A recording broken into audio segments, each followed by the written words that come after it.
The Medical Kidnap Show on KFNX Phoenix Talk Radio with Rick Wood and Brian Shilhavy.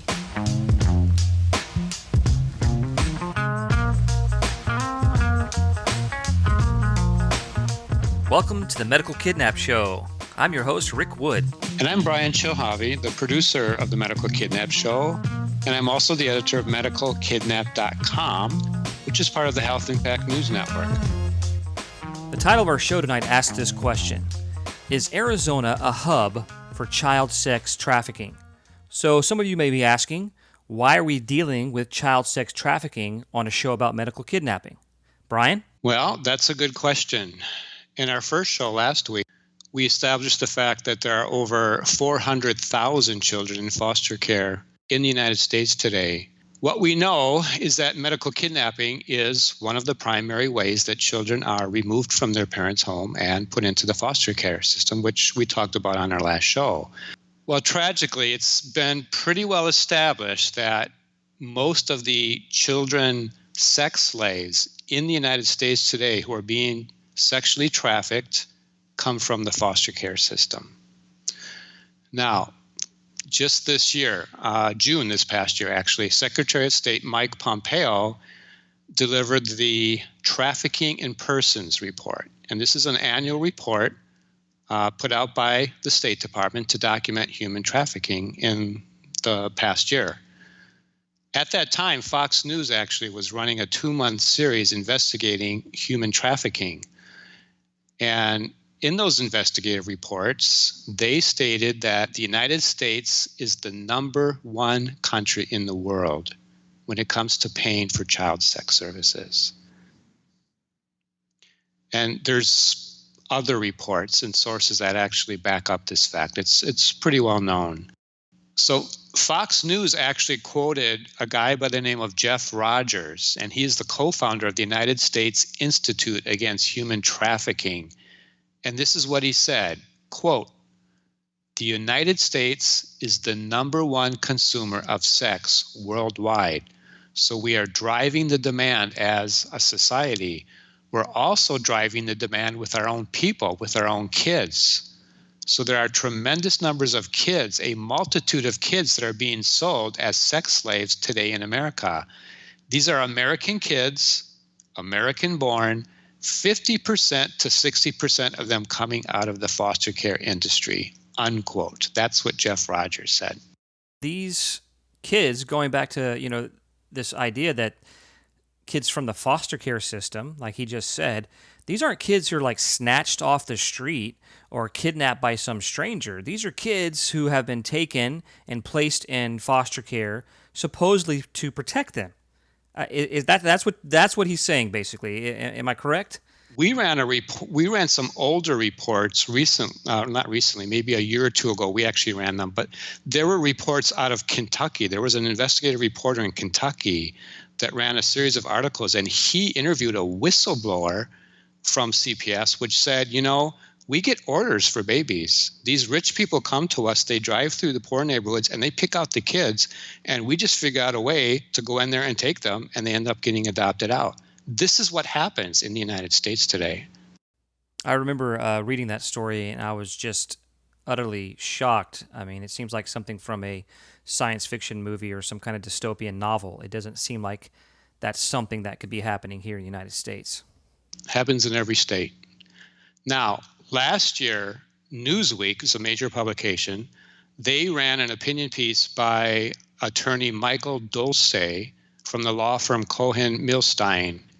And the title of his article was, quote, "We have set up a system to sex traffic American children," unquote. Now, attorney Dulce is an attorney who represents children abused in foster and group homes, including those who end up in the hands of pimps. So he speaks from experience. In his opinion piece, this is what he wrote, and I'm quoting, quote, "Here's the ugly truth. Most Americans who are victims of sex trafficking come from the nation's own foster care system. It's a deeply broken system that leaves thousands vulnerable to pimps as children and grooms them for the illegal sex trade as young adults. We have failed our children by not fixing the the systemic failures that have allowed this to happen for decades, unquote. That is from an attorney here in the United States of America who represents these children. And that's what he told Newsweek. Now, pedophilia is a serious problem in this country, very serious. And we have seen over the past couple of years that there are actually efforts by some, and we're not going to really cover that in this show, but there are efforts to try to normalize this kind of behavior through the entertainment industry and other ways. One story that we ran last year, for example, was about a 37-year-old accountant who was running for the U.S. House of Representatives in Virginia's 10th district, and he was very open about being a pedophile. Now, this shocked a lot of people, so thankfully, a lot of media sources picked up this story and began to investigate this guy and look up what he was doing online. And they found out that he was advocating online to use the foster care system to adopt young children as, quote, sex toys, unquote. This is what he reportedly wrote online, which was quoted in some of these media sources like Huffington Post and others. He said, quote, and of course, the adoption process lets you pick a boy or a girl, unquote. So this is a serious topic, and obviously this is a topic that we should be discussing when we look at the foster care system in Arizona, because as we have established, Arizona takes the highest percentage of children into the foster care system of any other state in the U.S. So let's start with two residents of Arizona who have been in the news many times over the past few years. And currently, they are allegedly under house arrest, wearing ankle bracelets in their homes in the Phoenix area. I'm talking about Michael Lacey and Jim Larkin, who are the owners of a website called Backpage.com, which was shut down by the FBI last year. Lacey and Larkin were arrested after many years of investigating their involvement in human trafficking, including child sex trafficking, through their website called Backpage.com. Now, Backpage.com was presented to the public as a online classified ads website, but there have been a lot of investigations. There were Senate investigations, many things, and then finally the FBI closed down Backpage.com last year, about April of last year.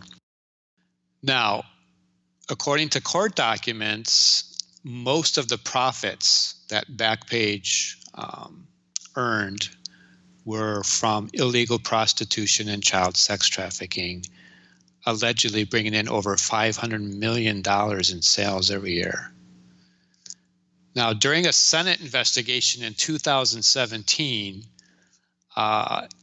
in this investigation's report, they did claim that Backpage.com was linked to 73% of all child trafficking in the United States.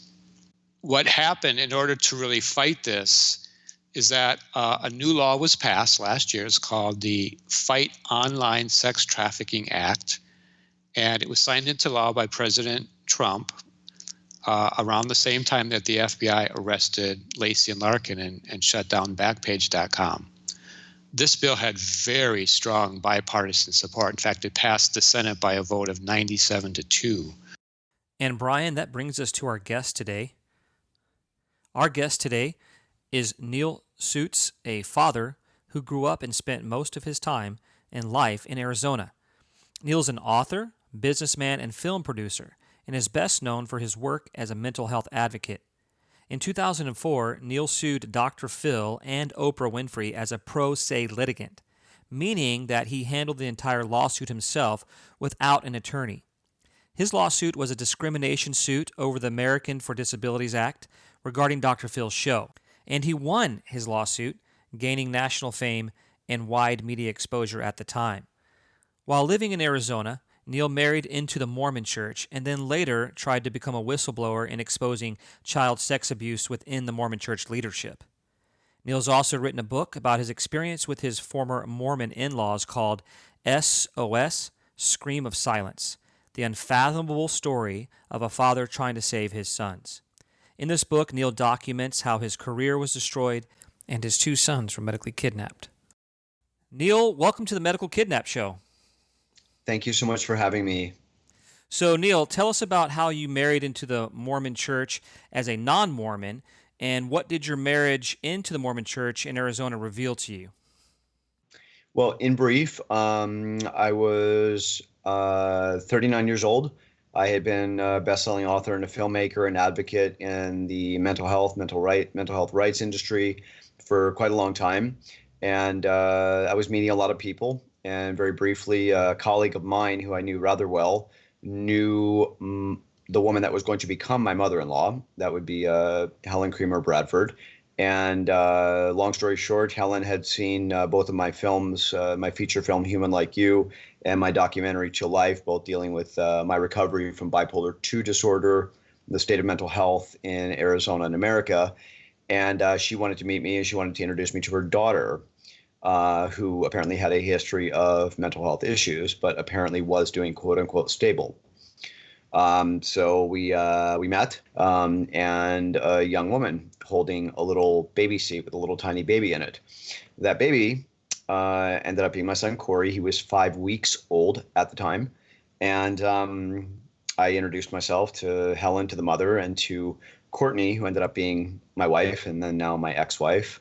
And the little baby just looked up at me with these huge brown eyes from his little car seat that was pulled out of the part that sticks in the car in the seatbelt, and reached up his little 5-week-old hand to me and grabbed my finger with the strength of an adult. And he just looked at me, and although he wasn't speaking, and although I didn't hear anything audibly, that means like actual words hearing, I heard from him, "Save me." And it was the most bizarre thing I'd ever experienced in my life. He just held on and held on and held on. We spent a lot of time together. We spent every day together for nearly 4 months, and then we got married. And the long and short of it is, in the Mormon community, and this is just mainstream Latter-day Saint stuff, not the Warren Jeffs, FLDS. You can't marry into the Mormon church unless you're Mormon. So as a formality, I got dipped in the water. I got baptized Mormon. Because her family wouldn't accept me, she wouldn't accept me, and she's testified to that in court unless I became a Mormon. Being a Mormon girl, she obviously wanted to wait until we were married to, consummate the marriage. I had never seen her without clothes, and never even kissed her until I think the night before the marriage, which for me was kind of odd, but I respected her quote unquote religious personal beliefs. When I saw her without clothes for the first time we were married, I knew I was in something that was a little more scary and intense than I had anticipated, because she was from her ankles up to her shirt line on her whatever dresses or shirt she was wearing. She was covered in scars from having sliced her body up and been a cutter. And I'd been familiar with being with the concept of cutters because I was not, although I'm not a psychiatrist and although I'm not a psychologist, I was heavily involved in the mental health industry as an advocate. I was speaking around the country. I'd made my films. I knew what caused people to be cutters. That extreme, with hundreds and hundreds of cuts from head to toe, meant that this person that I had just married, and the son, which was her biological son, who he and I had become instantaneously attached to each other. And during the 4 months we spent every day together before we got married, he became like my son. I started treating him as he was my son. And I was very unaware of the specifics of whatever kind of abuse she had been subject to. Obviously, people know people that are cutters, women that are cutters have been subject to extreme, either physical, psychological, and or sexual abuse in their lives. It's a psychiatric fact, and everybody knows it. And I started learning bits and pieces about what was happening in her family. I talked to some of her siblings. She had 8 siblings, so there were 9 in the family total. And one by one, except for my ex-brother-in-law, Damian Creamer,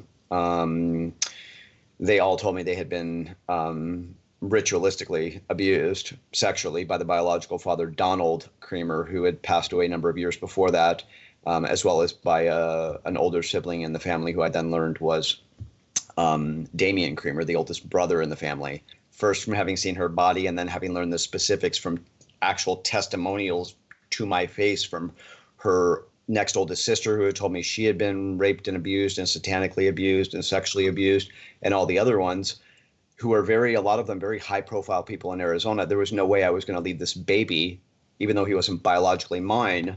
I wasn't going to leave him in this. So I stayed and I tried to make the best out of the marriage for as long as I could. So Neal, all this abuse that you found out about, which is horrific in this family line, so to speak, was that like all in the past, and all the siblings were dealing with it, or what was this? What was the current state of this this cycle of abuse? So little nephew Austin, when he got to the age where he could speak, he was around a lot. He was around me and my wife at the time, Courtney, and my son Corey. This was before my second son, Skyler, was born. He was born in 2014. So Austin, as he's learning to speak, keeps coming to me, wanting to hug me and hold on to me all the time, wanting to be at our home all the time. That means me, my wife, Courtney, and Corey, and not be with his adoptive parents. Now, adoptive parents, very briefly, means that Courtney's next oldest sister up had a baby with an illegal immigrant. They had a baby. The baby was named Austin. In the first 6 months of the baby's life, the father and the mother had neglected, physically abused, sexually abused, and treated like absolute human garbage this little tiny baby. Instead of the Department of Child Services, CPS at the time, Child Protective Services, taking this baby and saving him by getting him away from all these people, the siblings, that means my ex-wife Courtney and her brothers and sisters, all except one, all said to Department of Child Services, which was CPS at the time, said the best place for our little nephew Austin to go, since he's been abused by, Danelle and neglected and whatnot by her boyfriend. She's got a lot of psychiatric problems, but our mom, Helen, would be the best adoptive mom in the world. Keep in mind, Helen Creamer Bradford was the mother who was complicit in all of these children's sexual, physical, and psychological abuse since the late 1960s, when the oldest child was born. And they all said, yeah, give the kid to Austin. So that's when, or give Austin to, to our mother, Helen. Helen at the time was married to Robert Grant Bradford. Robert Grant Bradford is the great-grandson of Heber J. Grant, who's the former prophet of the Mormon Church. And CPS said, yeah, the mother can adopt her grandson. Okay, it's a little hard to track here. The mother can adopt the grandson, Austin, who had just been abused and neglected by the biological mother and the father being her daughter and her daughter's boyfriend. But her mother has to divorce Robert Grant Bradford because there's an accusation that's still standing and supposed proof in the state of Utah, where Robert Grant Bradford was from, that he had sexually abused his first adoptive son years and years and years ago. That's so strange that they would say, you can adopt this baby if you get a divorce. That just blows my mind. But anyway, go ahead. Continue the story. Right. So so she, quote unquote, divorces Robert Grant Bradford. They move a little bit physically away from each other. And they're still spending a lot of time together, obviously. And then the adoption gets finalized by the state of Arizona. And then like less than 6 months later, Robert and Helen, now remember, Helen had to divorce Robert Bradford to be able to adopt Austin because of these charges and accusations of pedophilia against Robert from his first adoptive son years and years before. And less than 6 months later, Helen and Robert go to Las Vegas and get married again. Helen Creamer becomes Helen Bradford again. And then a few little months after that, Helen and Robert move back in together in their new beautiful home in Gilbert, Arizona, which is where me and my ex-wife and our two kids lived for over 3 years. And we tried to raise our family, and I tried to give them a safe life and a stable life. And then Brad, we call him Brad, Robert Bradford, and the family's called Brad. He moves back in, and then suddenly the state of Arizona approves Austin's last name to be changed to Bradford. And Courtney, my ex-wife, comes home one night from her mother and stepfather's house, Helen and Robert Bradford, and drops to the floor. She had just driven Austin home, who had been staying with us for a couple hours, hands me her cell phone and says, here, look. So I take her cell phone, I look at it, and there's a video screen on it with a little play triangle. So I press play, and it's a partial clip of a child porn video that was made of Robert Grant Bradford, my father-in-law, taken by my mother-in-law, Helen Creamer Bradford, of Robert molesting our nephew Austin in a bathtub in what ended up being, we found out, a hotel in Tucson, Arizona. This video kind of pushed her over the edge, obviously. I mean, it would to anybody, because I'd been telling her, Austin's coming to me saying, Grandpa's hurting me, because Austin called Robert Grandpa because he was really the grandpa. He wasn't his father. He wasn't even his adoptive father. He was just the grandpa figure. And he'd been telling me, I've been trying to help Austin. I've been trying to tell Courtney that what happened in your generation didn't stop because Austin's telling me he's being abused. And the first thing anybody knows, if a child comes to you and says multiple times, I'm being hurt by this adult, and they say it, the first thing you're supposed to do is listen, and you're supposed to check into it, and you're supposed to report it to the authorities.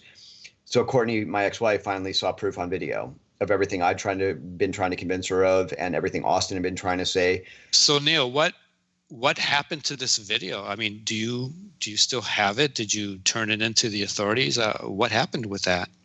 Well, the video was given to me the night Courtney came home to our apartment in Mesa. It was February 20, 2017.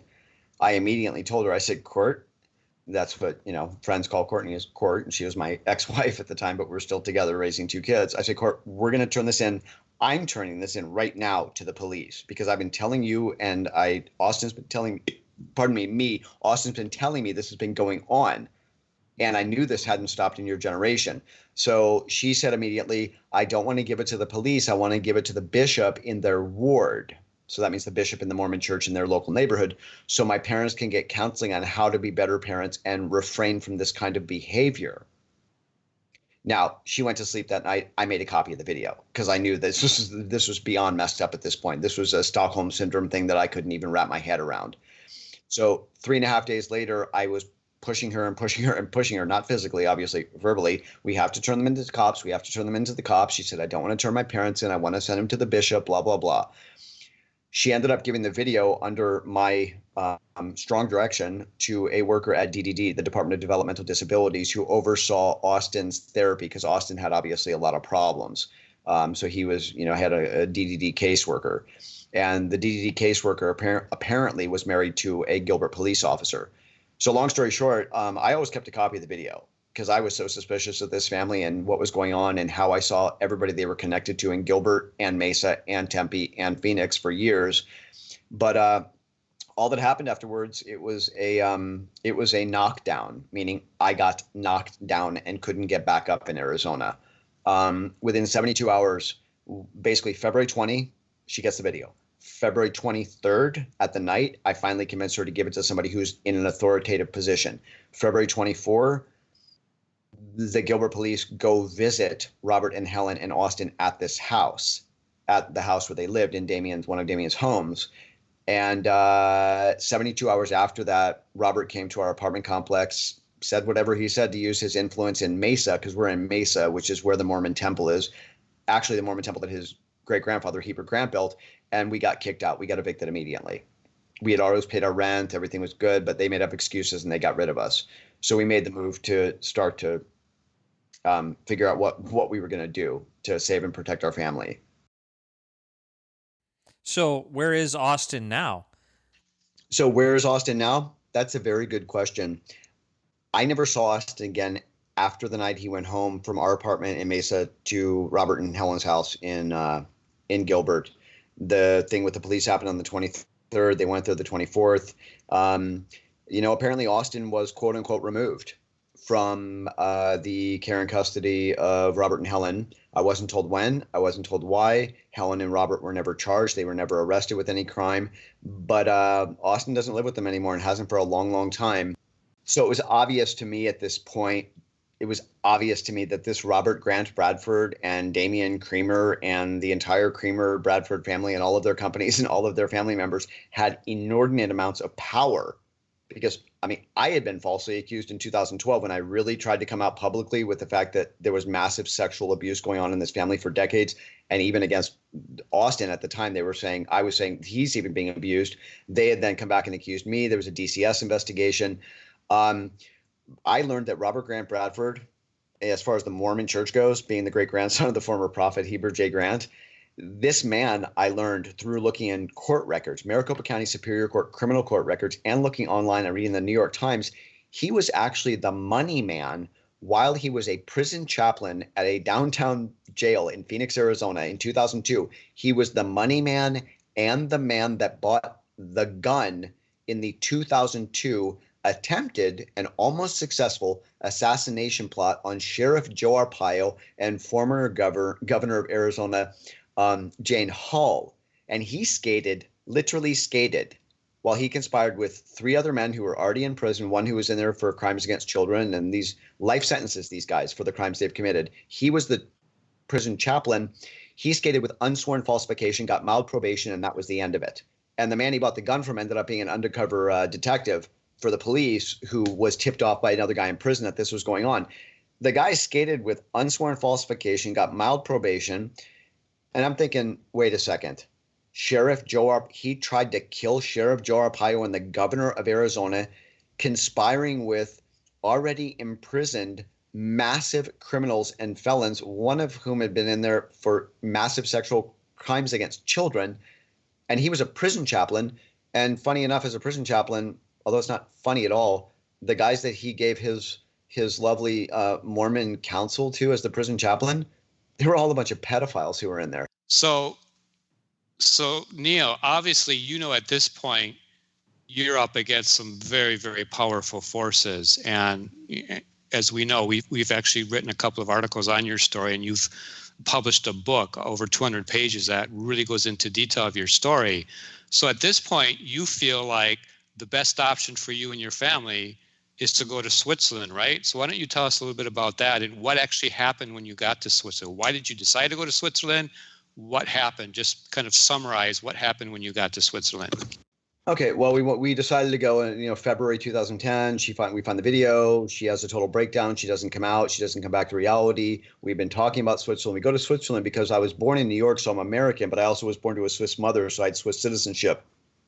Switzerland, ideally, people think is stable life, economically stable, good for children, good schools, good doctors. Corey and Skylar are both special needs. Long story short, we come to Switzerland. She's broken at the time. The idea is to come here, get remarried. This is a mutual agreement that has been court testified by my ex-wife to protect our kids, to start a new life. I start my career over again, do whatever I can to get going because I had lost everything. 2.5 weeks after we get here, my ex-wife attempts to jump out of our 8-story window in the middle of downtown Geneva, Switzerland, with my son Skylar, who was 3 years old at the time, in her arms. An attempt at a double suicide or a murder-suicide, call it what you will. She's immediately psychiatrically hospitalized. I was able to get Skylar, obviously, before that, after hours of negotiations with her. Initially, she was court-ordered, not by me and not by my testimony, but by the testimony of the psychiatrists and the doctors, to a 60-day stay in the cantonal hospital here in Geneva called Belly Day. Belly Day in English means beautiful idea. Not exactly. Unbeknownst to me, she started reporting within 24 hours of being at the psychiatric hospital Belly Day that I, in fact, not her family, that I, in fact, was a pedophile and a rapist and a wife beater and a child beater. She, I guess, got in the revenge mentality of Neal put me in this hospital, so I'm going to make accusations against him. So 9 days after she got taken on July 15th into the morning of July 16th, 2017. 9 days later, I'm at the Geneva University Hospital Kids Department and for a physical exam for the kids, trying to do what I can to transition our family into the Swiss life here, getting them ready for school for the next year, doing what I can. And suddenly we've been talked to a couple times by the child protective people, but there was no hint that anything was going to happen. I had no idea. After like a 45-minute physical exam, the doctor and a couple people left the room. And about an hour and a half later, the door opened and there were a dozen people out there, including security guards. They tore Skylar, my 3-year-old baby, who was about the size of a 1.5-year-old, from my arms. Corey was holding my hand and they grabbed both of them and literally dragged them down the hallway while two security guards approached me and said, "Come with me. You need to go talk to them." Them being SPMI, which is the CPS of Geneva. And Corey and Skylar are screaming down the hallway, and the sound is fading as the moments go on. "Daddy, daddy, daddy, daddy, daddy." And it's mainly Corey talking because Skylar couldn't really talk at the time. We just got to Geneva like not even a month before, and my kids were just ripped out of my arms, ripped off my hand, and I'm being told to go talk to two strange women in a room. And all they told me, sitting across the room, maybe 15, 16 feet apart, they held up a piece of paper that I couldn't see, and they said, "We have a piece of paper here that says your kids are staying here. Get a lawyer." And that's all they said. And I said, "Excuse me?" And they said, "There are accusations being made against you by your ex-wife that are very serious. Get a lawyer." So, Neal, let me interrupt you for a second. How in the world does do they take, the Swiss authorities take the word of a woman who just tried to commit suicide, double murder, if you will, or murder-suicide with your child in your arms? Why are they, I mean, obviously she needed to be committed or in some kind of, she was in mental distress. Why are they taking her word over your word and just snatching your kids away without even interviewing you? It took me a long time to figure it out, almost 8 months after this all began, and my kids were still being held. They've been held for 2 years, 2 months, a week and 5 days right now as of today. I realized when what's called the Brigade Criminale, the criminal brigade for the Geneva police, came to our place in after the kids were taken, a couple days after the kids were taken, they came to see me and said, "We have a letter that was sent to the U.S. Embassy in Bern to ACS, American Citizen Services Unit, saying that is from your ex-wife's family, saying that you kidnapped your ex-wife and her two sons to bring them to Switzerland to kill them." And the letter was written on Strong Minds Stationery. Strong Minds, the software company for my ex-brother-in-law, Damian Creamer. So basically, they took the rantings, if you will, of my ex-wife, these supposed accusations, and mixed it with an international missing persons report through the U.S. Embassy. There was no ambassador at the time. Ambassador McMullen was not named yet. So the two guys that were running the place were Jeremiah Sturck, the U.S. consul, and his personal assistant, senior consular assistant, Chris Delmonico. And then they said, "Okay, we got this woman that's saying all this, and that kind of fits with what these incredibly powerful, rich Mormons in Arizona are saying, who are her family. And so I think we got something here." Okay, so Neal, this is obviously a lot of information. Let me just make sure that we have this correct. So you're an American citizen. Your ex-wife is an American citizen. You're living in Geneva, Switzerland. You have your children taken away. There's a complaint that comes in from Arizona from her family that, according to you, fabricated a story that you were forcibly taking them out. You intended to murder them. You come into contact with the U.S. Embassy with your history, mental health advocate, film producer, author of a book.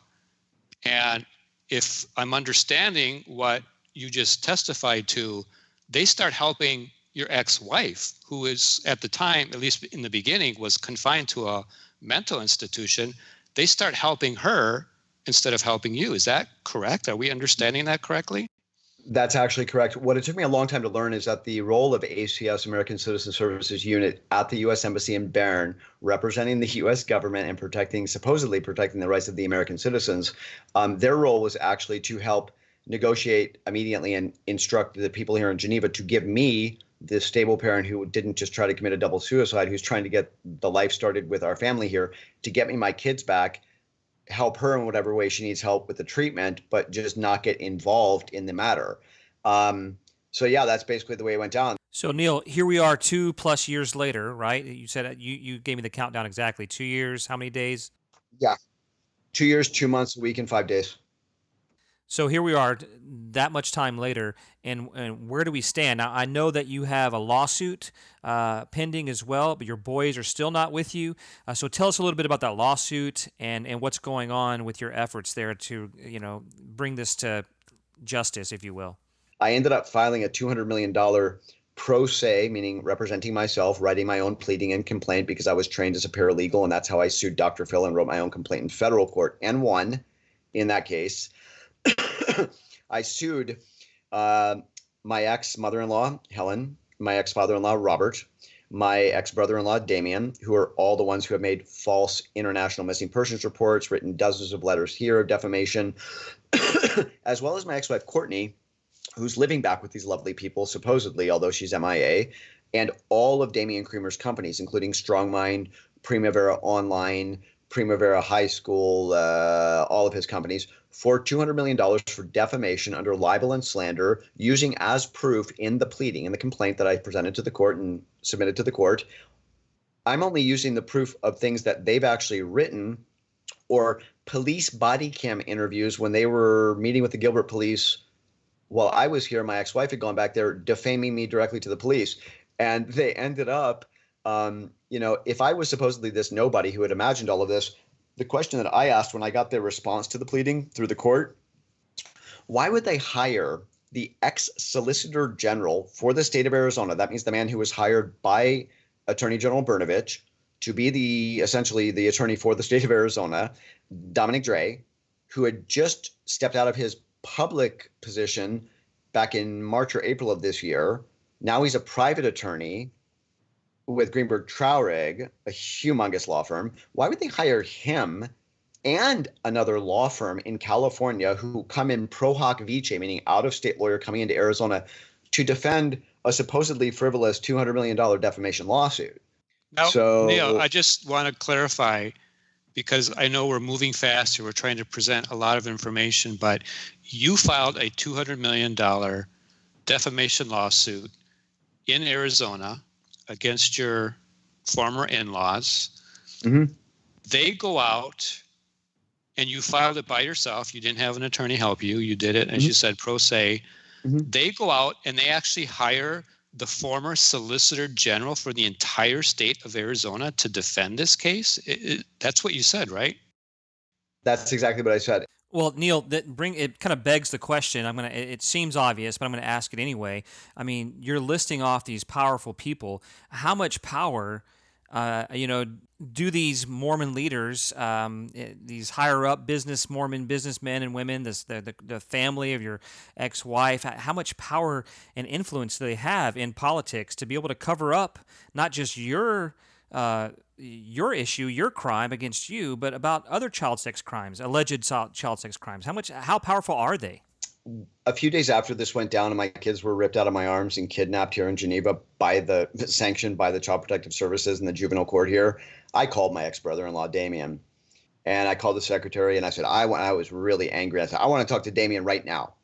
And then I left my name and they're like, oh yeah, we'll call back in a little while. So I call back in a little while. They say, call him in an hour on his cell phone. So I call him. This is an example. I call him in 2017, about a week after my kids were taken, to ask him, and I didn't even know about the false international missing persons report at that time. I'm saying, what is going on?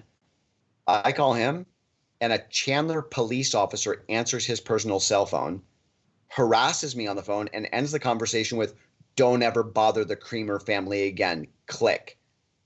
And then I start looking into it, and I realize, okay, there's Robert Bradford who tried to kill Sheriff Joe and the governor. He skated with probation. There's all these sex crimes going on in the family, which all the other siblings have testified to, but they've all worked for Damien and his companies. So they've basically been bought jobs, cars, houses, and shut up money, which is what they called it, shut up money. After all this happened to my family here, my kids are gone. At the time, they're locked in a room at the Geneva hospital for 4 months. I start looking into how they possibly got away with all of these things in Arizona, which I grew up in and thought was a normal kind of state with laws and authority. And I start finding a list on publicly available documents of political contributions for politicians all over the state of Arizona.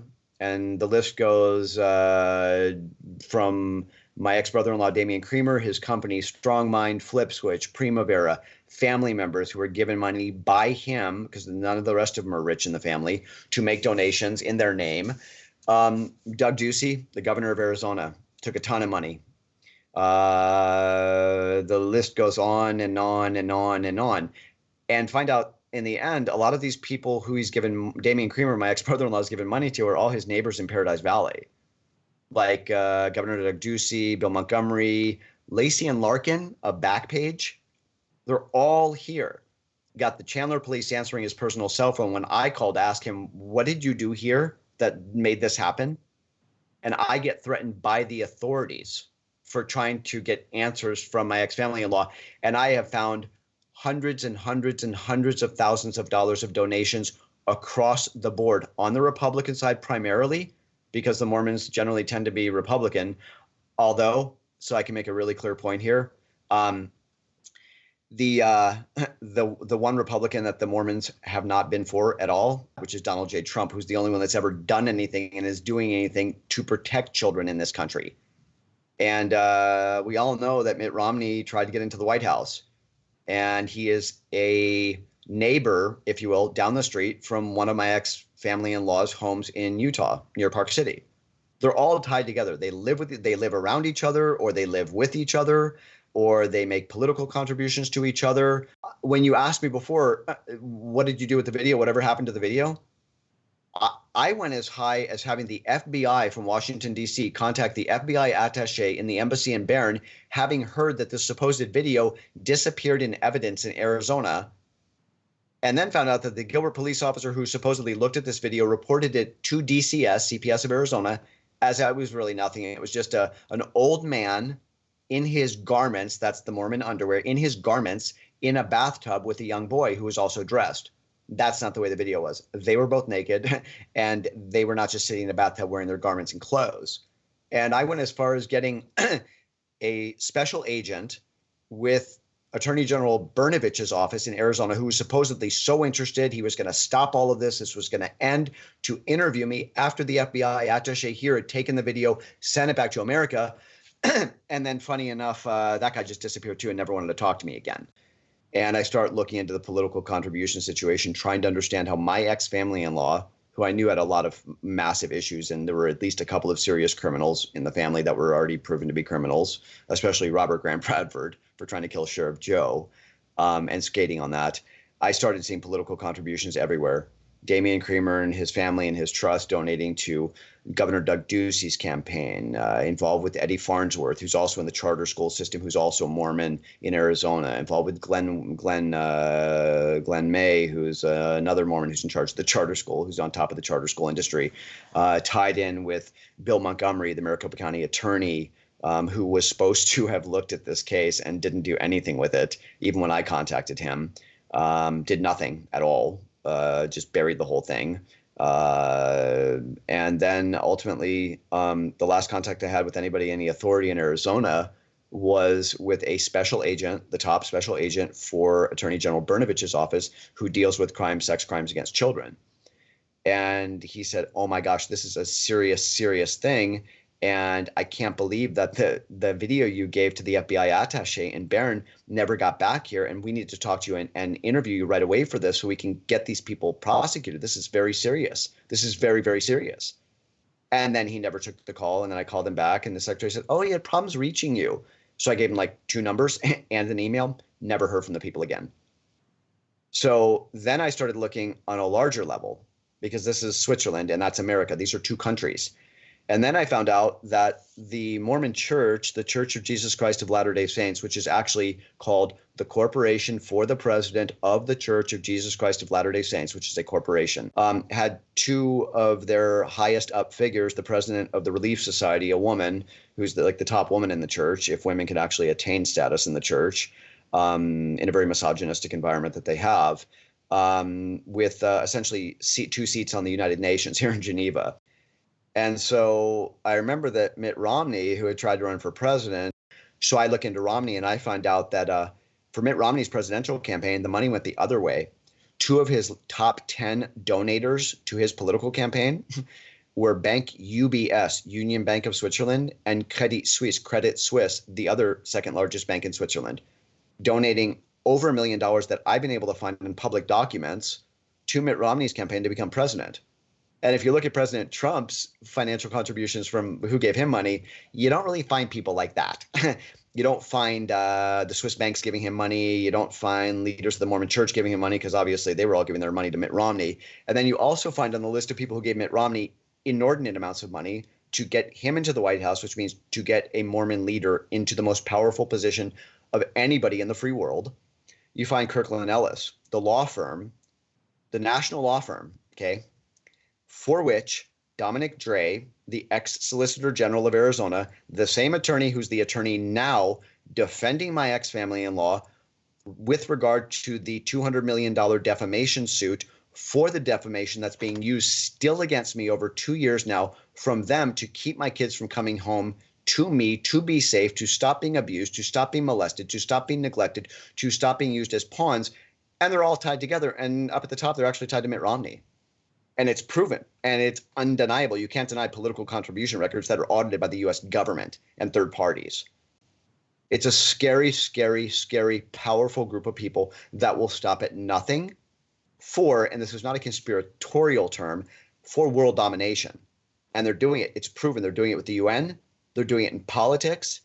And God forbid Mitt Romney or any other Mormon should ever take the White House with what their base belief system is and their cover up of unquestionably the trafficking, sex trafficking, sale, and buying of children in America, now tied to Geneva, Switzerland, on paper, court certified. And in the end, who's suffering?